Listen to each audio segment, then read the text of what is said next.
Finally दोस्तों मैं फिर आ चुका हूँ भोजपुरी के दबंग स्टार खेसारी लाल यादव का जानकारी लेकर। मैं श्रवण कुमार। जो मेरे चैनल को सब्सक्राइब नहीं करें सब्सक्राइब करें। भोजपुरी का हर एक खबर सबसे पहले मेरे चैनल से आता है। जहाँ दोस्तों बिना देर के वीडियो को शुरू करते हैं। क्या भोजपुरी के दबंग स्टार खेसारी लाल यादव के मैनेजर बदल गए? जी हाँ दोस्तों नमस्कार, कैसे हैं आप लोग।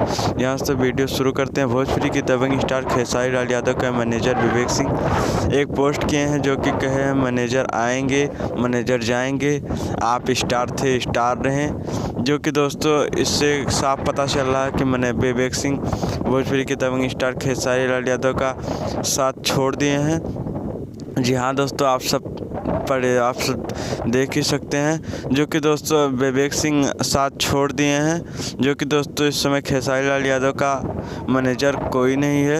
यहाँ दोस्तों कोई मैनेजर अगर आते हैं विवेक सिंह या कोई मैनेजर आते हैं तुरंत आप सबको मैं अलग वीडियो बनाकर मैं बताऊंगा। यहाँ दोस्तों तब तक के लिए चलते हैं, नए वीडियो के साथ मिलेंगे। तब तक दोस्तों चलते हैं, धन्यवाद।